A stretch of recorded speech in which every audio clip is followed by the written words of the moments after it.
लोकसभा चुनाव में भले ही अभी 1 साल का वक्त हो, लेकिन आगाज अभी से हो चुका है, तैयारियां अभी से हो चुकी है। नमस्कार, देख रहे हैं आप न्यूज़ 80 और मैं हूं आपके साथ अंजलि मलिक। सभी राजनीतिक पार्टियां अपने अपने किले को मजबूत करने में जुट गई हैं और जनता को अपने पाले में लाने के लिए बड़े बड़े दांव चल रही है। जहां बीजेपी के लिए 2024 का चुनाव एक चुनौतीपूर्ण होगा कि वो मोदी लहर को कैसे कायम रख सकेंगे, तो वहीं सपा के लिए ये चुनाव पंचर हुई साइकिल में हवा भरने का काम करेगा। अगर बात आरएलडी की करें तो 24 का चुनाव आरएलडी के लिए खुद को मजबूत करने का एक अहम मौका है। वो मौका जिससे जयंत चौधरी अपनी चौधराहट को कायम रख सके।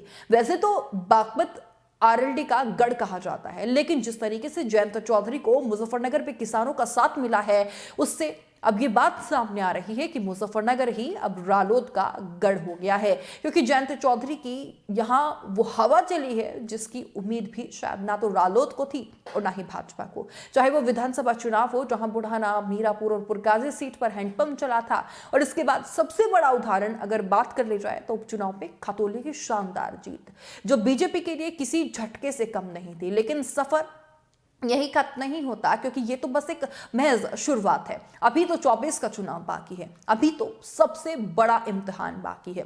अगर राजनीतिक पंडितों की माने तो जयंत चौधरी 24 में मुजफ्फरनगर से चुनाव लड़ सकते हैं, तो उन्हें निश्चित तौर पर एक बड़ी जीत बताया जा रहा है कि मिल सकती है। क्योंकि अगर बात उनके पिता यानी कि अजीत सिंह की करें तो अजीत सिंह ने भी 2019 में यहीं से चुनाव लड़ा था।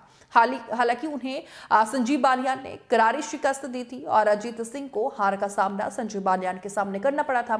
अगर जयंत चौधरी 2024 में मुजफ्फरनगर से चुनाव लड़ते हैं तो संजीव बालियान के लिए हैट्रिक लगा पाना थोड़ा मुश्किल हो सकता है, क्योंकि किसान बीजेपी से खफा है, जिसका सीधा फायदा जयंत चौधरी को मिलेगा। अगर जयंत चौधरी मुजफ्फरनगर से लोकसभा चुनाव लड़ते हैं तो उनके जीतने के जो आसार हैं वो इसीलिए भी नजर आ रही हैं क्योंकि उन्हें टिकैत बंधुओं का भी साथ मिल सकता है, क्योंकि जयंत चौधरी अब खुलकर किसानों के धरने के समर्थन में आ गए हैं, जिसका सीधा फायदा उन्हें 24 के चुनाव में मिल सकता है। बहरहाल अब ये देखना होगा कि 24 में जयंत चौधरी कहां से दांव खेलेंगे और कहां से वो चुनाव लड़ने का ऐलान करेंगे। लेकिन इस रिपोर्ट पर आपकी क्या राय है वो जरूर हमें कमेंट बॉक्स में बताइएगा। फिलहाल बस मेरे साथ इतना ही। नमस्कार।